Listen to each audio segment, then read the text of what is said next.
Hello everybody, welcome to this first episode of Hobby Night in Canada. My name is Max Dubois, and before we get into today's episode with our special guest, I want to give you a little rundown, a little bit of a preview maybe of what's to come here with the podcast. So season 1 is going to be 5 episodes. By the time you hear this one, know that all 5 are pre-recorded, and then we'll start to set up for season 2. And the goal really is to focus on the hobby scene in Canada, which is something that I feel is a little bit lacking in the podcast and everything sphere. So what you can expect is painters, players from both Warhammer, Age of Sigmar, all these crazy games, and also store owners from various stores come in and talk about their shop, their side of the hobby, and what they like, they don't like, so from coast to coast and everything. I don't know exactly how these episodes will last. I think we'll just see, how the conversation goes with everybody, and maybe some subjects are a little bit quicker to talk to. Maybe some are longer. Maybe we just vibe in with the guests. I don't know how it's gonna go. And if you have like recommendation, if you would like to be on the show, if you want to come talk about maybe a tournament or a convention that you're running, I'm up for it. So just reach out. Same thing if you want to suggest people, you should talk to this person. I think it would be great. Let them know. Only prerequisite is Canadian and not French. One French person on this podcast is more than enough. So without further ado, let's get into episode 1. Because it looks like a legal goal.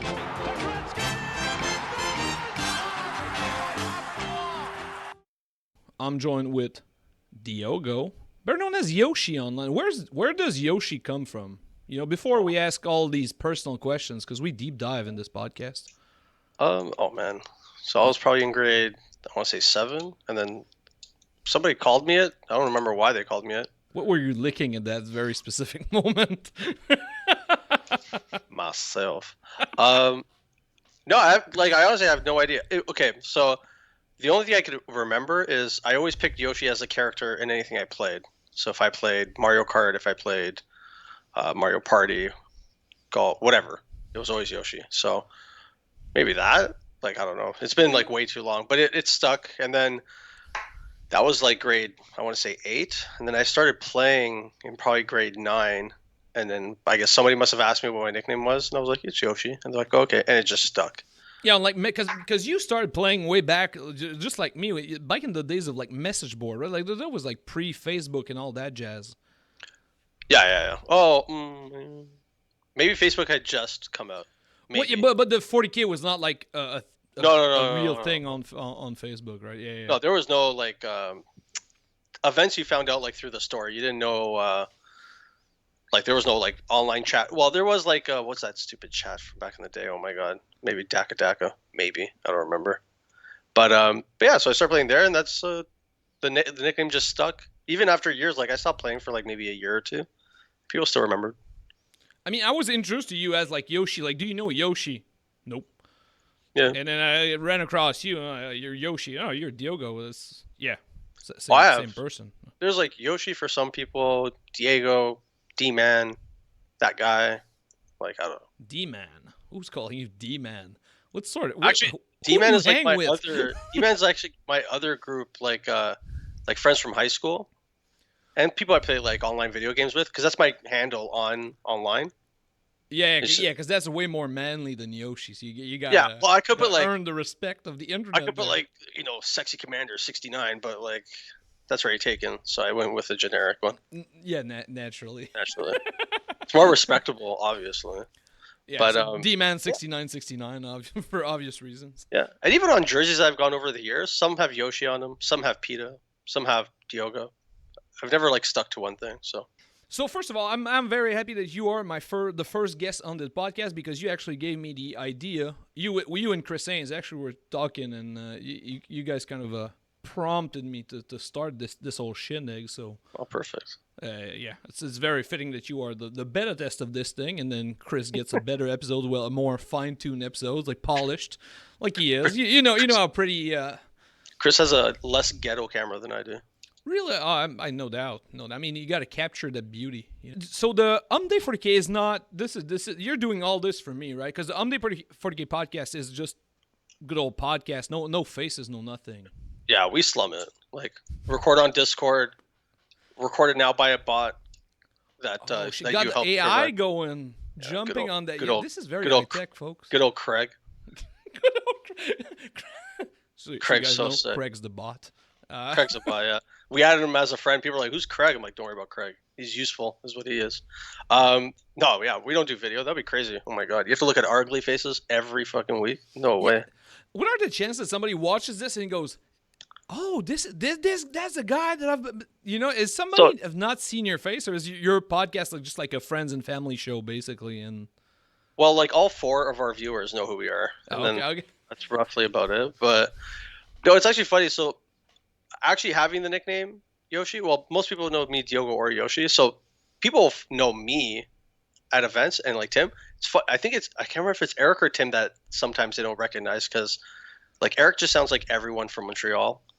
Yeah. And then Tim, like, I don't know, he's so tall that you don't really get the full like sound aspect. You have to be up to his level. Yeah, his voice sounds different because of the altitude. And I feel terrible. People will come up and be like, "Hey, I listened to your podcast." I'm like, "Who the fuck are you?"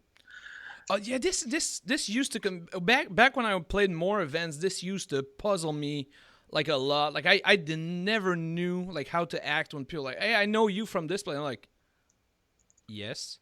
Yes. And I was so like, this is I called it reverse starstruck to people, Yeah. where like people were walking up to me and like, "Hey, I know you," or "I saw you on like this thing." I was like, Well, the worst is like no. people will say they'll quote things that I said. I'm like, I don't remember anything that you're talking about. Like, what do you mean? I'm like, I'll say I don't remember any of our episodes, for the record. Like once it's recorded, that's it. Like I don't remember anything. And half the time when I'm recording, I'm doing something else too at the same time to multitask, right? So I'll be painting. You're not selling at all. This. No, you gotta keep busy. Okay. There was at one point some of our episodes were so like it's not that they were dull. It's just like nothing was fucking happening in Warhammer. Either there was no events, or I think like we the talked end of about ninth or something. yeah, some bullshit like that, right? So we had to like find random shit to talk about. So I was like, I better start painting something, or I gotta get some work done. But that's just me. Like I can't just be doing nothing. Not that I'm not doing nothing. Just if my hands are not doing something, I'm like, ugh, like I could be painting right now. Especially with like three people as well. Like if Tim and Eric are talking, and you're just like, yeah. Well, with 2 people, I'm more like it's more 1-on-1, so you can't be doing pretty much anything because you have to pay attention. But like when there's 3 people, if those 2 people are having a conversation that you're not technically like really contributing to, you can kind of get away with like not talking sometimes. quick little nap there for the last 5 minutes, and also you bounce ideas off of them, right? Like you just listen to what they say and you kind of like feed off of what they're talking about. That's why I like podcasts of 3 people, just because you always have conversation going, right? Yeah. So, but yes, this is as high quality as Hump Day will get, which is this is the first time you see my face. Well, hey, I'll take the exclusive. I'm not paying extra for it, but I'll take it. It's true. No, but you also had like a very good subject, which I feel like a lot of like the old gamers will relate to. Like because it's an OG thing, right? When you go to a tournament, which one is best? Best overall or best general? And I think you have a pretty strong opinion on this. So when I started going to tournaments when I was like, I want to say like 16, 15, there was best general, and it was like actually, I have the award somewhere. Always looking for trophies. No, I definitely have them. I actually know what? I have somewhere. One second. Oh, look at him go. I don't know. Yeah, I'm a loser. I display my trophies to myself. This is perfect. It's still recorded, so we can do something like. This was best general. This small. I have those. Remember the ones I have of these are best painting and best sportsman, because at the time I didn't know how to play for shit. But those are really dusty. But then overall, those are old. It was like. Oh, it's a bigger one. Yeah. Oh, I see. This is terrible. But anyway, these were from Hall of Heroes. So anybody that thinks that Games Workshop didn't care about competitive play, they used to. Well, Hall of Heroes was very hot. Well, I guess it depended on the scene, because I ran those events and ours were not, not that we competitive, had, I guess. Back then we used to have, and we're talking like 2000 and. This is around 2010. 7? Oh, yeah. because I have a GT trophy from like 2008. But anyway, it was like basically you'd go to the event and you got more points for winning overall, because to GW it was always, oh, if it's a hobby, right? So you got to be good at painting, got to be good at playing, and you got to be like not a piece of shit, right? You did all three of those things, you got a better reward. Yes. And I always thought that's how it was until I started going to events like in the States, and I was like, "Where's overall?" They're like, "The fuck is that?" And I was like, "The award for like the best?" They're like, General's the best. And I'm like, "Oh, well, that explains all these armies that look like they were finger painted." But all right.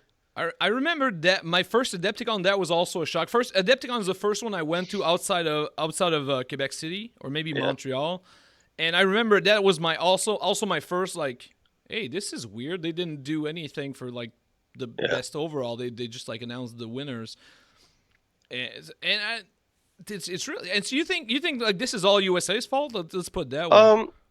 Like it's interesting. I feel like when, I wouldn't say it's the USA, but like, we'll just use USA because it's the closest thing to us.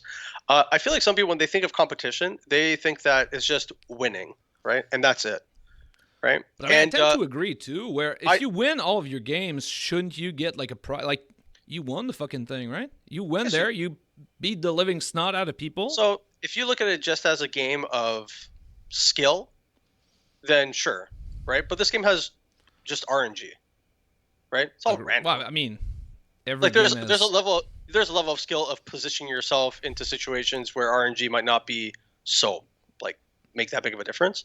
But at the end of the day, like, how many times have you been fucked by like rolling 2 1s when you should have never rolled it, or re-rolling a 1 into a 1, whatever, right? It's just, you can't predict that.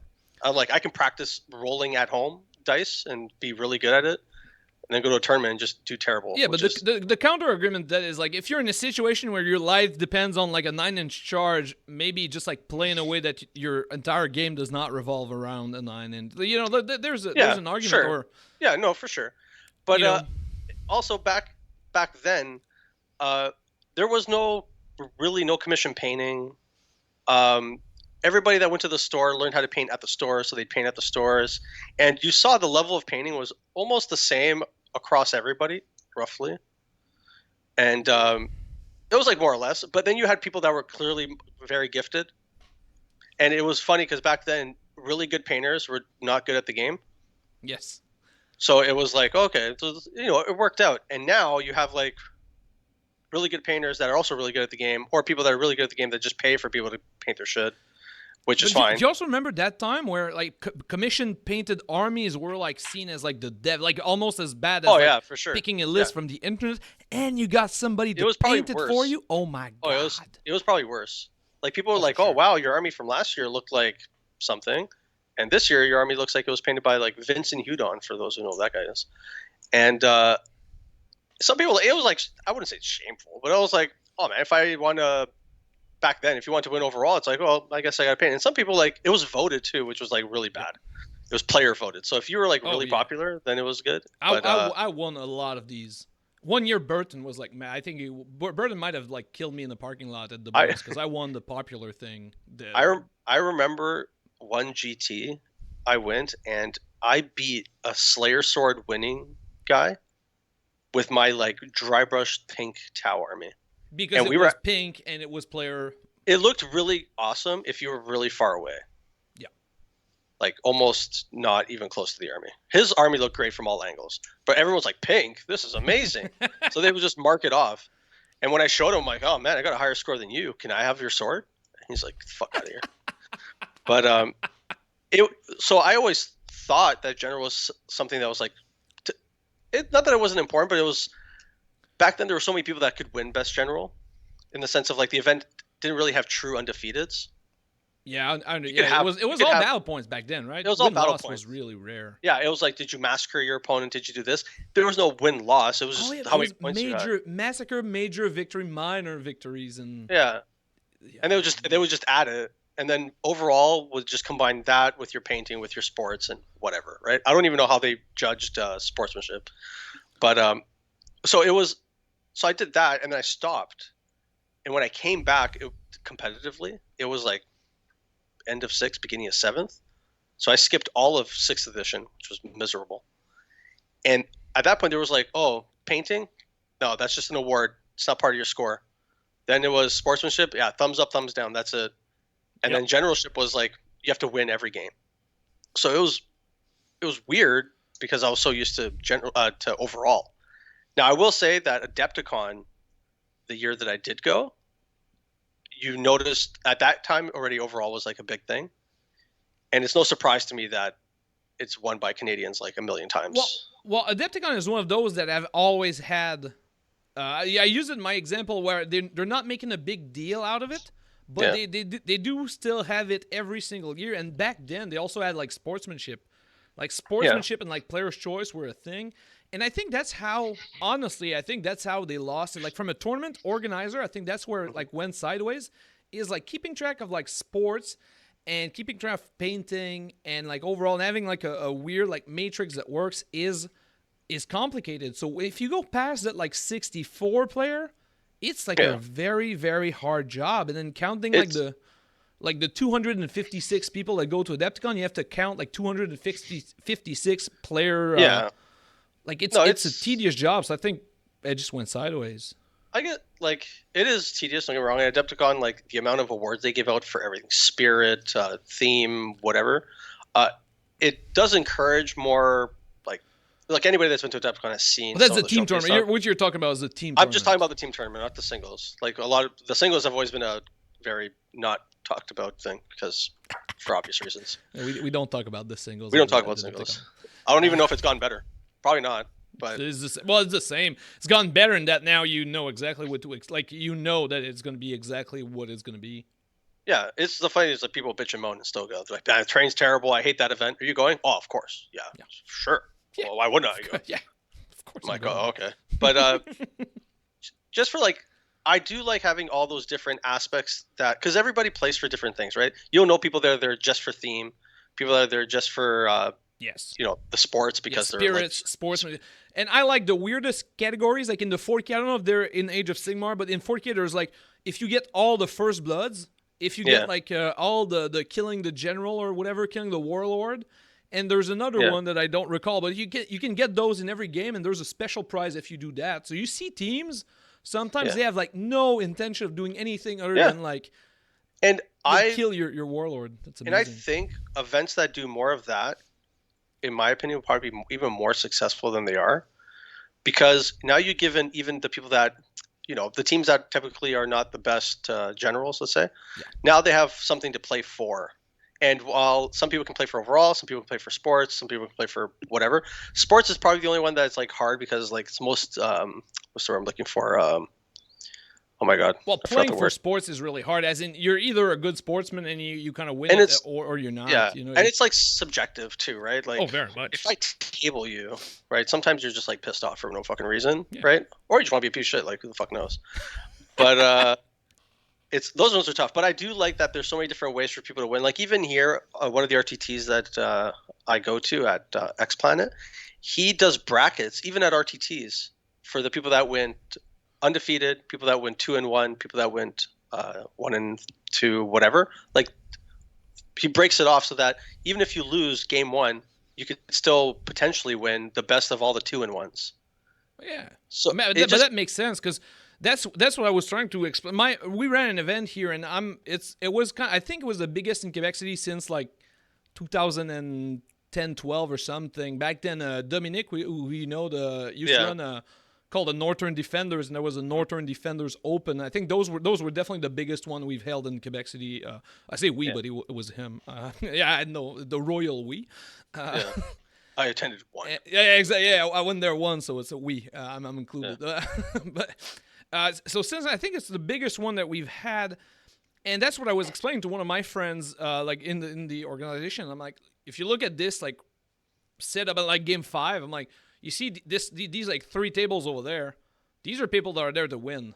This tournament is about the other 16 tables, not this one, because these guys, they're here to win. They don't give a rat's ass about. Yeah.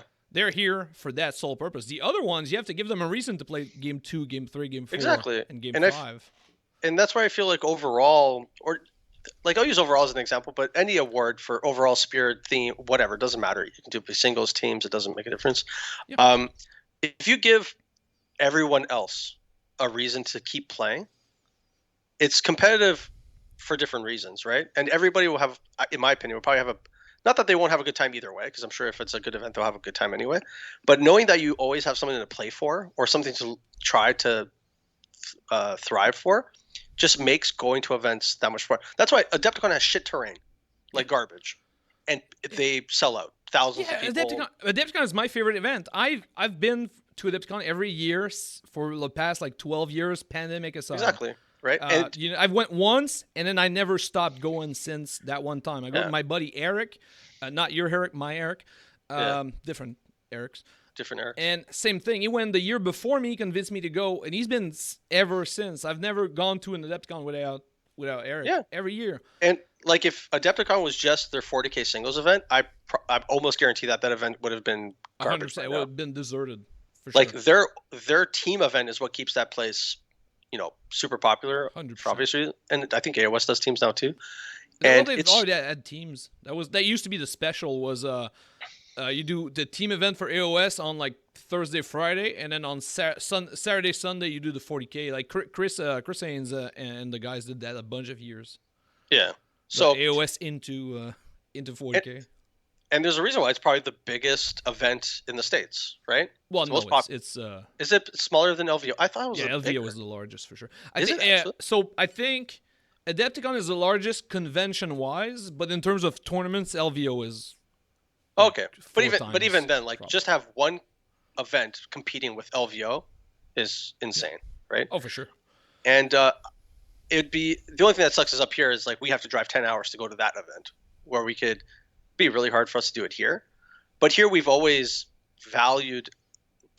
I want to say we've always valued overall for the most part, but now I feel like generalship has kind of taken over just because everything becomes more streamlined. Like all the tables are now the same. We're all playing the same mission, blah, blah, blah. Like before it was all the teams. I remember Capital City where all the teams were themed. Like every table was different. Yeah. Even Du Bois was the same shit. Yeah, and I like Du Bois as a counter example to this because Du Bois had like some very high quality tables, but some tables that were like, oh man, like this is not a 40K experience for like that anyone should like. There were just some of them were like near unplayable. Yeah, and like. Even actually, Du Bois as an example, and this is leading on to like not just overall. Like I feel like this hobby, some people treat it just as a competitive. I need to win and whatever prestige. And I try to tell people sometimes that you can go to a tournament, you'll win, and then within like a week, no one will care, right? Yeah, 100%. Because there's so many like no one cares, right? You care, and that's good, and the people that care about you probably care. Whatever, doesn't matter. Like I didn't go to Du Bois because I'm going to Du Bois because I just need to fucking win general. I went to Du Bois for everything because I knew the painting standards there were really high, so I really wanted to try to win best painted. Generalship, obviously, and also just like the place the old place when it used to be at. I never went to. I stopped going. I think the last year they did that was the last year I went anyway for different reasons. Altogether, but that play, it was like a cottage, like a golf course or something. It was like super nice, or little condos. Yeah, it was amazing. The venue itself was amazing. Yeah, like if we wanted to just play Warhammer, just competitively, then we should just stop. That was not the place, and any place you could just stay home, and we could just run TTS tournaments, and just play, very systematic. That's a very good example. TTS is all about generalship. I mean, there's nothing else. Like, there's no sportsmanship involved because, I mean, there's no painting for obvious reasons. Yeah. Exactly. Right? Why don't we just run TTS? It's cost efficient. Cost me $0 to set up all the tables, right? But we don't do that. Why? Because going to events is more than just playing the game. It's everything, right? Do I think some people are like, oh, well, you shouldn't be able to commission paint your army and win best painted?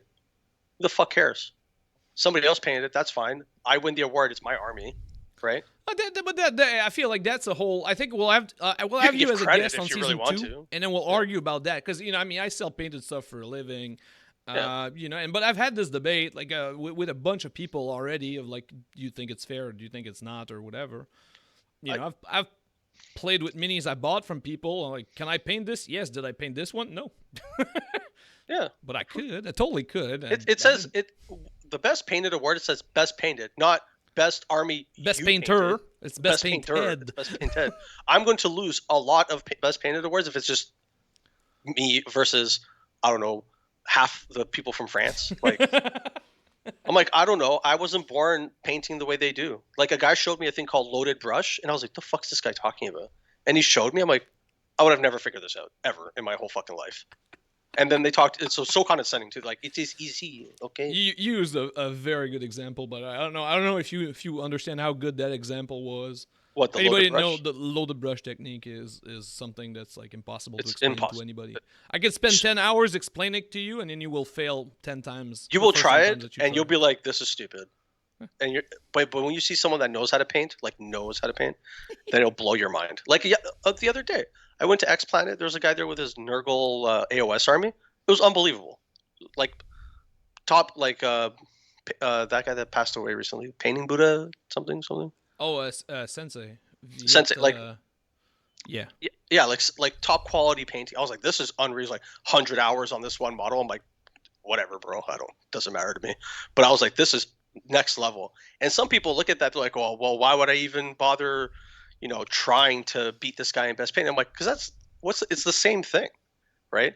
If I know someone's better than me at playing the game, what am I going to do? Stop playing? No, I'm going to try to get better than them. And if everybody just tried to be as good a painter as some of these top ones, could you imagine the level of like armies that you would see everywhere? Everybody be a commission painter. Now that might put commission painters out of business, which is not good. But but that again, I strongly disagree with that. I think you get to enjoy, like, you don't have to enjoy every part of the hobby. That's more power to you. Like, you're not forced to enjoy painting, and yeah. I'm good with that. Like, yeah, I know exactly. You're And fun. I think GW pretty much emphasize that now with their whole, you don't even need to be painted. You just get 10 points if you are painted, right? Well, that's my favorite rule. I enforce every event I will run until forever. I enforce that rule. It's my favorite. Like, you don't want to paint, good. You lose your 10 points. And our event, like 36 people, one of them unpainted. The 35 others fully painted. I think it ends up happening is people just don't want to show up with something that's not painted, right? Like, you just feel, I don't know. For me, I feel bad. Like, if I show something that's not I try painted, to not ever play with unpainted stuff ever. But Same. that's a me thing. Yeah, no, I'm the same way. And I've actually started getting into this habit where, like, if I borrow models from people, it actually bothers me, and I feel like I perform worse because they're not mine. So, like, I almost just rather just it's like subconscious, like, your models suck. Why? Because they're not mine. Could I buy them preemptively before the event so I can paint them? And like, I'm borrowing 2 models this weekend, and I'm mortified. I'm like, I'm going to do terrible. Like, those models are not going to do anything for me, and they're very important models, which sucks terribly. Was it but the Incarn and what? no, it's both Night Spinners. That's it. Oh yeah, those are good, and those are very random too. So yeah, your theory checks out.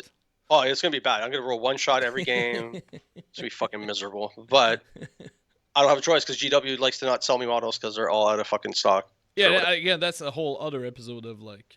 Don't get me started. I feel like this would be a really cool game show. Like, is it in stock? And then we just like try to list off like the good units that are available to purchase. Is it a good unit? Yeah, non-stock. That would be a sweet. I feel like I have a good idea for this. We'll revisit this in the future seasons of a Hobby Night in Canada. Yeah, but yeah, I think the more events that start incorporating, in my opinion, more aspects to the hobby, it's going to be great. But I think right now what we're doing is really good. Like, I don't think there's anything wrong. But I feel like whatever they call Renaissance Man now, or overall, whatever. Yeah. In my opinion, it's probably the better award as a hobbyist. Well, let me run this one by you. This is how because the way I did my event was kind of again old school. Last time I organized a big upscale event was like 10 plus years ago. Mm-hmm. So I went with what I knew, and I wanted to put an emphasis on best overall and on the fun side of the event more so than best general was the second prize that we awarded to anybody. My best overall. Okay, so 5 games. And WTC scoring. So your battle points are out of 100. Yeah. So far, so good. And then at the end of day 1, every person had to vote for their favorite opponent during day 1 for sportsmanship. So, like, who did you like to play better? Yeah. Each of these votes, 15 points to your overall score. Okay. So that gives you 45 if you get all three. A Yeah. little spoiler: only one person got all three. Oh, And then the tiebreaker would have been battle points if that was Something. the case. But it's always never happened ever that somebody get like multiple people get all three. yeah. It's And tough. It's tough. Yeah. And then 55 points, judges only for painting. So one judge goes and gets you a mark out of Yeah. 55. Now, That is it like gives a you- subjective painting score, or is it like a There's a check. So rubric? basically, it's 40 points of checklist and a 15-point category of like the judges gives you like from 0 to 15 depending on how awesome he thinks he is. Oh, okay. And I think our judge was like a big softie because he's one of my friends. And I think the lower he put was 7 in that category, so nobody got under. and he felt bad doing it. Oh, probably, yeah. Knowing him, yeah, he was. So that gives us a total out of 200 flat. How is that in terms of on the Diogo scale of best overall? How would you rate? And feel free to because I use it as criticism to build the next Yeah. one, right? Like I think it's fine. I always struggle awarding sportsmanship, only because like if me and you play, we're gonna have a good game. We're probably gonna give each other great sportsmanship scores, right? Agreed. I could play someone else, also have a great game, but very close. What if there's like a contentious ruling, like something, right? Anything, it doesn't matter, right? The person might not feel like they had the best game, right? It all depends on when you fill out that paper. Some people feel a lot better the day after. Some people feel great in the moment. Some people hate you. Whatever, doesn't matter, right? So I always find it's hard. But I feel like if it goes from like they hate you to like it was the best game of my day one, like because it's only one vote, it's not a score. So you really just think about like your favorite game, and like chances are if there's a contentious ruling, chances are that win or lose, it's not going to be my favorite game regardless, right? Yeah, That's how I view it. Yeah, I just tried to. I don't know. I feel like, and it sounds terrible when I say it this way, but I feel like competitive players, like competitive as in like the people are trying to. I think To everybody's win. trying to win, but like you know what I'm talking about. The competitive people. They're trying to win, and they have the means to achieve. Yeah, everybody's those, trying to win, but some of them Yeah. are better at trying to win than. exactly. you know. It's rare that you see those two people having really fun games. Fun fact: at that tournament, Jeremy Atkinson, head coach for Team Canada, assistant captain in 2024, was there to win. One vote. François Lalonde plays 180 Tyranid garbage thing. Negative one vote. One vote. Was it Jeremy giving it to him? No. They didn't play each other. No. Other I'm just- people I'm just votes. Yeah. No, for sure. And well, that's what I'm saying. Like, So it's not because you're there to win that automatically it's a shit. It's a not shit game. automatic. That's for sure, right? And it's again, I feel like if you're taking, for example, Jeremy was playing the 6 remote cars in the vote end, and that was like, it was an army that was there to pummel people. Yeah. You're probably not going to get 3. Regardless, because that one person is not. I don't enjoy that army. Well, what I was leading to is like if I played Tim, for example, at a tournament, right? We're both competitive players. We both want to win, but me and Tim will have a great game because me and Tim already have a predetermined friendship outside of the game. I agree. So some of the things that I might say to him during the game, I probably wouldn't say to other people. That might take it in a more negative way. Like just stupid shit. Like we say shit to each other all the Yes. fucking time. Right? Yeah. I mean, friendly banter is friendly. Friendly banter, banter, right? And it's easy to have that friendly banter with someone that you know and have a great game because you've already established that and you've had time to build that rapport. I'm sure I could have the same thing with multiple people if had I had a chance to talk to those people, be friends with them, whatever, right? But some people like it's hard to put a smile on your face when you're getting your shit pushed in. It's easy to have a smile on your face when you're getting your shit pushed in if it's by your friend, right? Because you guys get to talk about it after. It's not just like, oh, I'm done beating you. All right, see you later, right? But some people are good at, making every game enjoyable. And I feel like that's an art in itself. Because there's some people the that only are thing I mastered in 40K, so I take it. I have told people before, I'm like, there's no point of being like a dick. Yeah. Right. What's like, I'm giving you 3 hours of my life or however many hours, right? The least I could do is make it enjoyable for me and you. Right, regardless of like, the game can be content. Like that's why like some people feel hesitant to like even call a judge for anything because it's they feel like if I call the judge, this game is automatically contentious because of X, Y, and Z, right? And I don't agree with that at all. And that's what I mean by sportsmanship is a hard thing to like wager because it's like it's very emotionally driven, Yeah. right? Like I've had people It's that said, 100%. It's not a checkered system, or checkered system are always bad anyway because like yeah, there's nothing they're ever perfect. Like I remember going to Adepticon. Oh my god, it was Astronomicon a long time ago. Ooh, It was that's an old ass tournament right there. It was I went once and I never went again. But basically, what happened was I was told it was a tournament. Okay, full disclosure, I had no idea what kind of tournament. I just knew it was a tournament. So I brought Eldar in 7th, and my army was technically themed. It all flew. It's not my fault that it was all really good. Okay, and the checklist at the end of my game 1, when I looked at it, I'm like, I am going to get fucking slaughtered, because it was like, was your opponent fun to play against? 1 to 5. Was your opponent's army fun to play against? I'm like, well, no.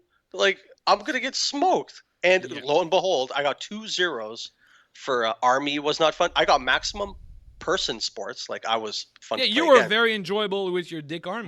But my army was a piece of shit. And I'm sitting there. I'm like, bruh, what am I supposed to do? Let you kill me? Like I don't know. It's not my fault. Your army sucks. Like so, and I lost that event to Kieran. You know Kieran, right? Oh yeah. I played with Kieran. Yeah. Well, there you go. Well, Kieran beat me in the last game. I lost that event by like 3 or 4 points, and 10 of those points I got taken away because someone just didn't like Eldar. Yeah. Right. It's just subjective. And one guy told me. Understand. One guy told me once he doesn't care how good your army is. He's like, if I play against, and I think it was at the time it was like Ultramarines or some bullshit. He's like, I hate that army. I would score that with Knights. I hate Knights armies. I hate them with a passion. I hate Knights. If you play Knights, you start with 1 strike against. I hate Knights.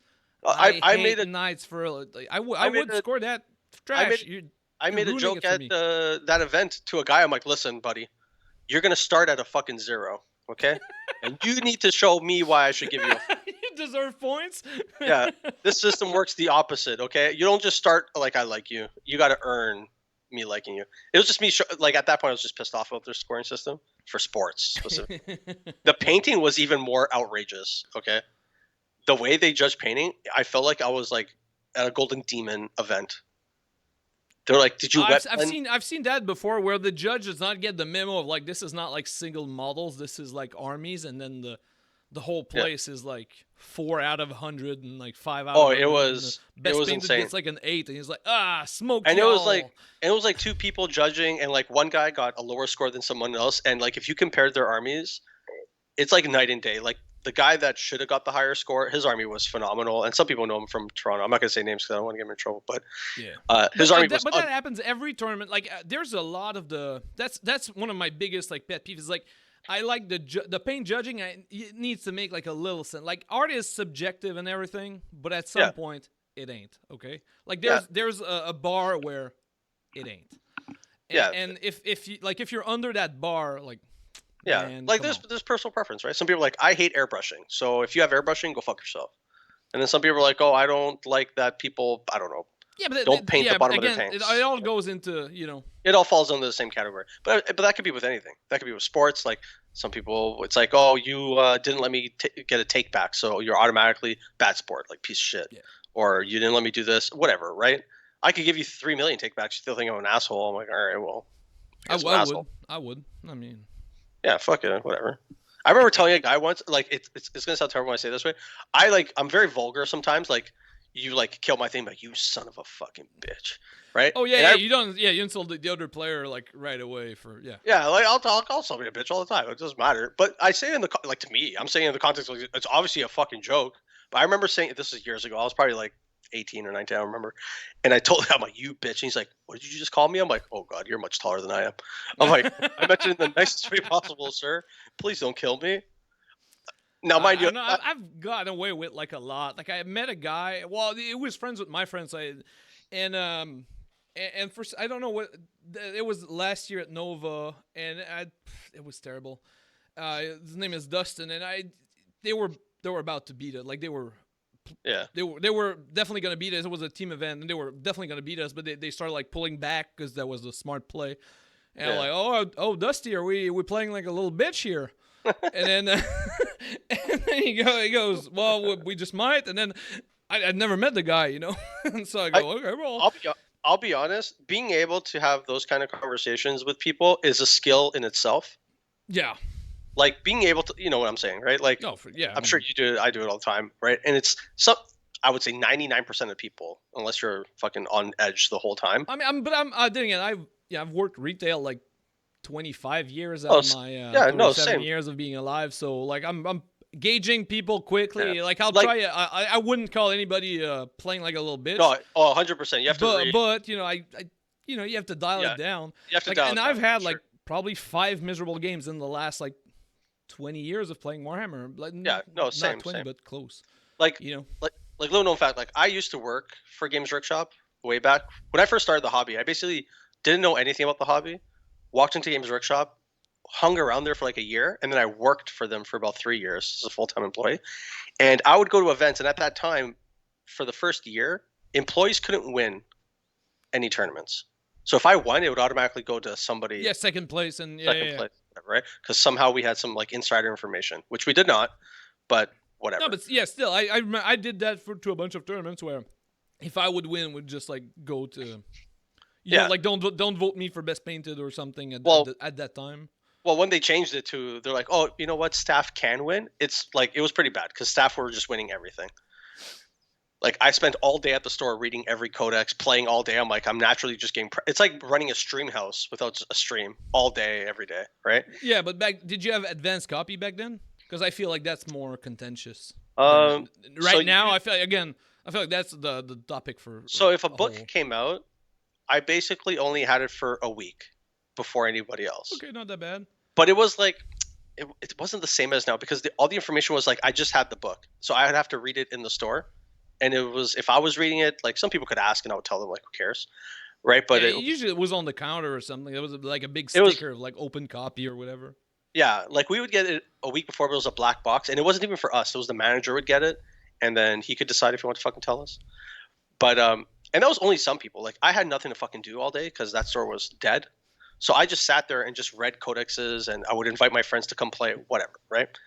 So but at the same time, working there, like you were working retail, I worked retail for I don't know how, way too fucking long. You learn how to read people's body language and how to interact with people. Some people are better than others, obviously, right? And you could tell some people have good social skills, and some people look like they play Magic the Gathering. I don't know. I've tried talking to some people, and it's like nothing. I'm like, okay, no emotion. I got you. Okay, I don't play Magic. Yeah, some people just don't care.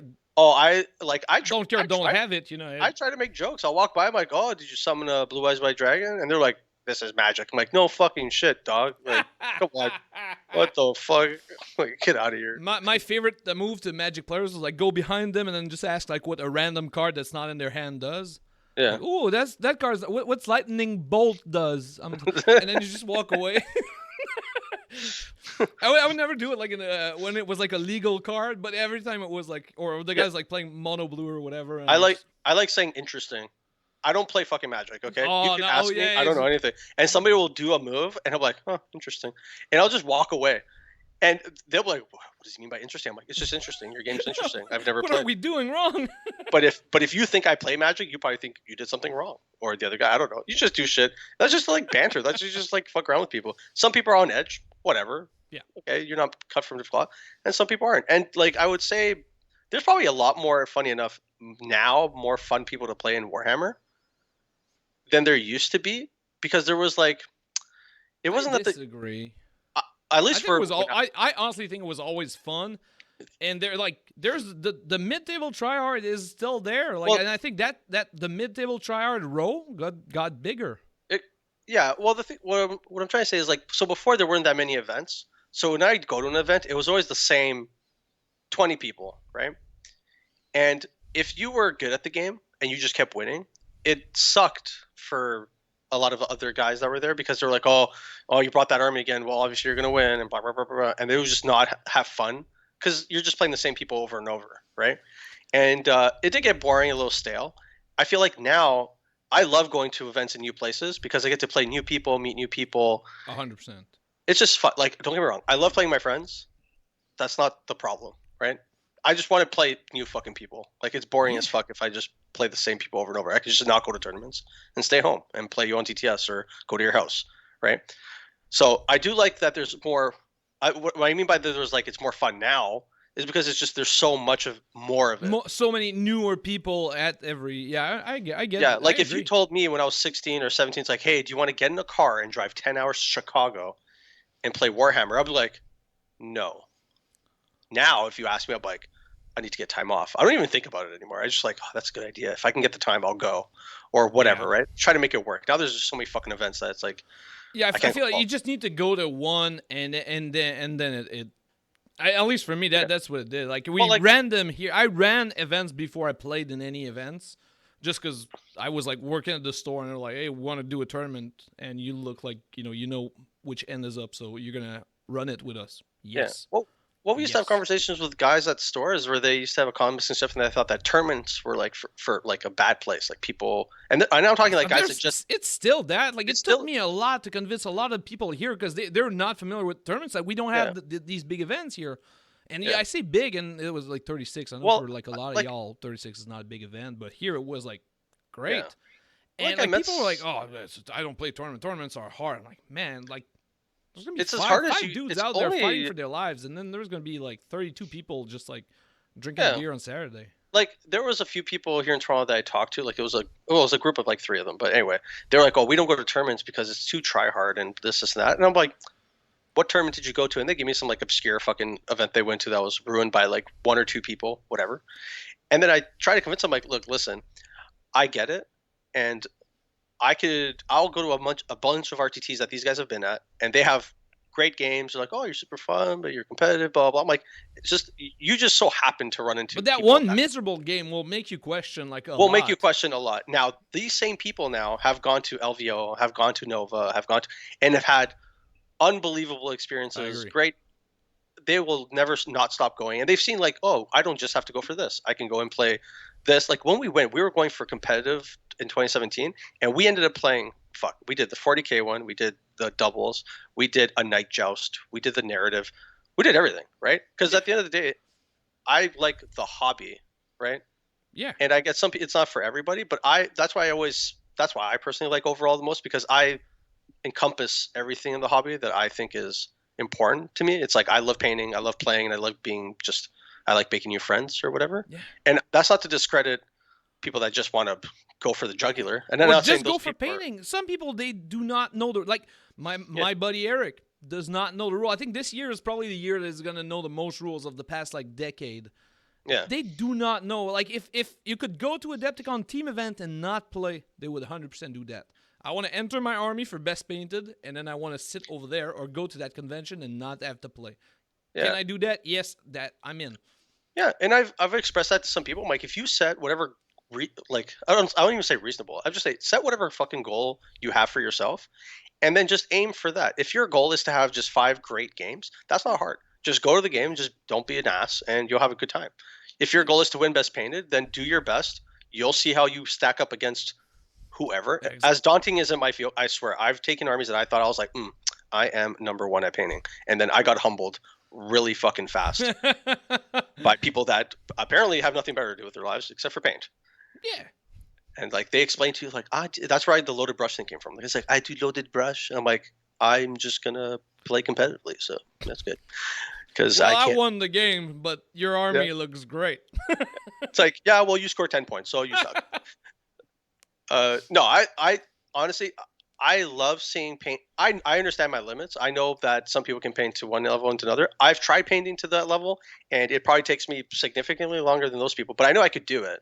Yeah. But I like playing so much that there's no way that I have to have a painted army to go to an event. Yes. So like I will speed paint the shit out of it, right? Yes. I have my like models that I took my time painting that I don't fucking use. Oh man, I love this because I didn't even prompt you to say it, and like I'm campaigning so hard for like just paint stuff and put it on the table, paint it. Yeah, like it's easier now than it's ever been. Man, yes, there we go. This is what the whole the season is a wrap. This is all I wanted to get out of this podcast. Diogo's saying it. Yeah, there we go. Like I wish we had contrast paints back in the day. Oh man. or airbrushes. Well, it's not that we didn't have airbrushes. It's just like the people that did know how to airbrush were like unicorns, and we didn't know many of them. You are cheating. Oh man. There was a local like Facebook group, and the one guy went on like a rant about like the airbrush was a cheat brush and everything. It was 500 comments, and the guy ended up like getting kicked out of the group. It was the most amazing discussion ever. It's brought up like every year or so. Somebody posts or comments on that one because again, when I started to airbrush, people were like, because I started pretty early on the trend of airbrushing because I'm an artist and whatnot, and I got one, and a lot of people were like, yeah, but what you're doing is like unfair. I have to do this with a brush. No, you have to buy an airbrush and learn the. Just go buy an airbrush. Yeah, you're gonna be able to do it. It's so easy. I do it. Yeah, you know. Yeah, I've taken it upon myself to talk to certain people that have airbrush for a living, guys that do those higher end painting competitions where they do dioramas and shit. Yeah. And I just ask them for pointers. How did you do this? And some people think that these guys are assholes and they're not going to tell you. These guys tell me everything, step by step, how to fucking do it. Right? Painter community, gamer community. There are some assholes there. You know, I can't tell you this. I spent hours trying to learn and you'll be this. warned. It would be so unfair to my learning process. Yeah, okay, fuck you, buddy. Yeah, and honestly, like you'll know those people because it's like in 40K, you know the bad apples, so to speak, right? And like you invite them on their podcast. Oh no, what? For the record, I've invited you on our podcast, so this works both ways. Okay. You learn, right? It's all about learning. If you can take the time, like people now, like the coaching in 40K is unreal. Like there's so much coaching now for how to play, how to paint, how to build even lists. Just how to build lists, how to deploy. Like before, we used to put our lists on Daka, but in anything like for like painting and stuff like that, the community is so vast now that you can be any level of the hobby you want to be. It just depends how much time you can put into it. Now I get it. You have, people have jobs, have lives, whatever. But for some people to think that this game is solely it's just a competitive game, it's never going to be that. No. In my opinion, right? This is not and nor should it, because that's one of the best part is everybody gets to have their little fun thing in there.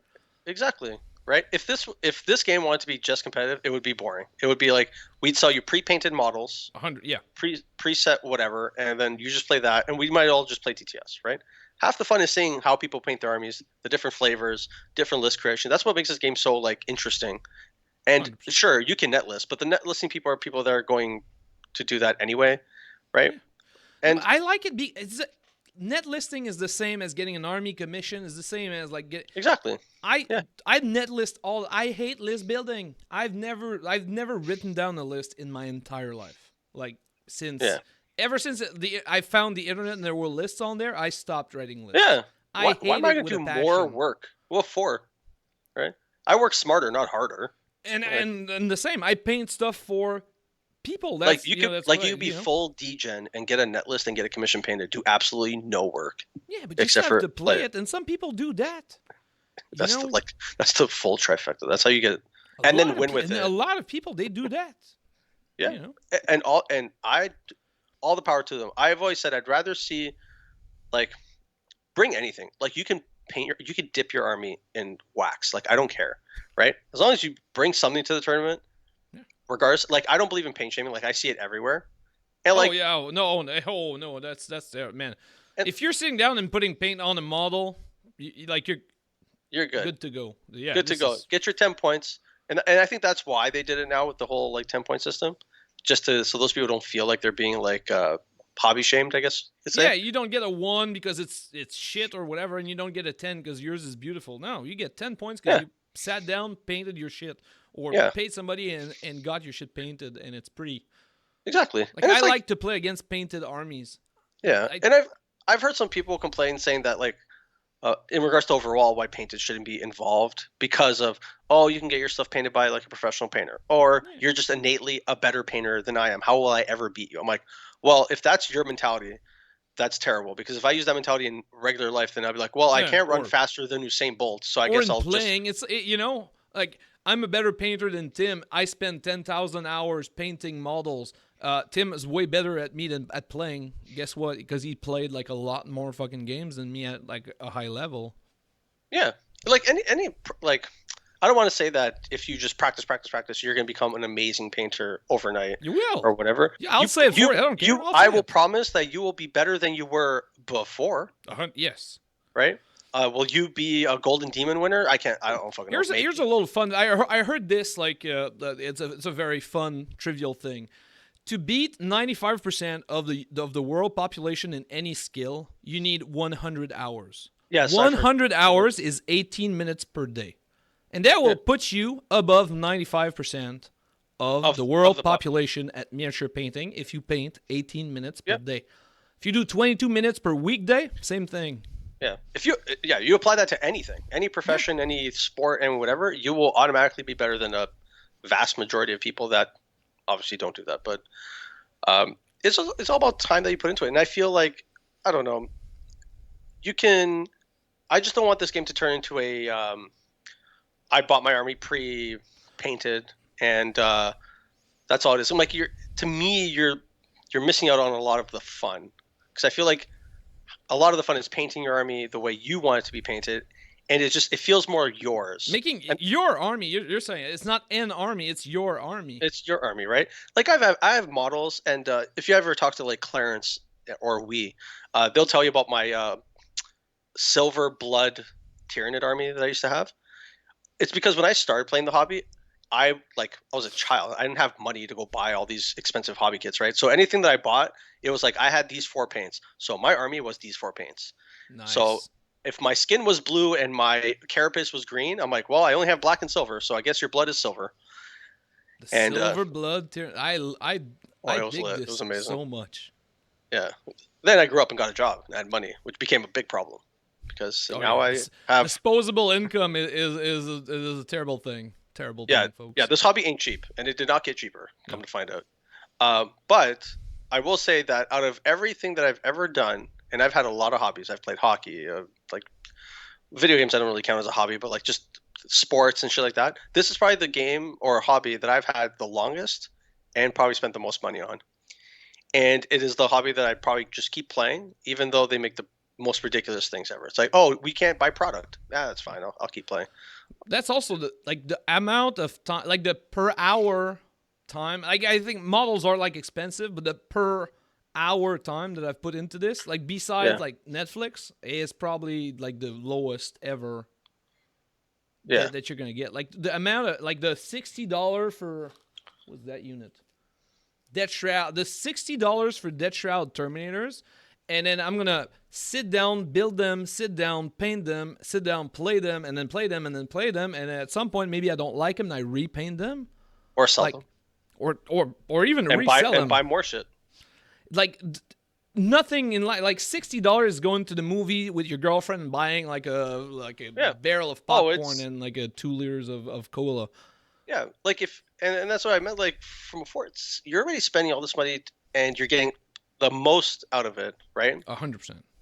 And I try to tell people, I'm like, go to all these like the events that you didn't want to go to a Adepticon, try to make a team for the Adepticon teams, do all that stuff, because it doesn't matter how well you think you might paint or if you're going to win or not. It's just the experience in itself will be great, and you'll have a better overall experience in the hobby because you'll get to see everything about the hobby, not just if you just think it's all competitive and like we go to tournaments and we just hate each other and we're just trying to fuck each other, like that's not it at all, right? You will see a different side of the hobby when you start going to the events that actually promote overall and stuff like that, not just general shit. They promote the hobby, not just the game. Not just the game. Yeah. Right? That is why best overall is better than best general. Oh my god, we looped the loop! The loop is back. See? All right. Diogo, we have talked for a while. I've taken enough of your time. Day 40K, when is that? Plug yourself. Tell the people where to find you.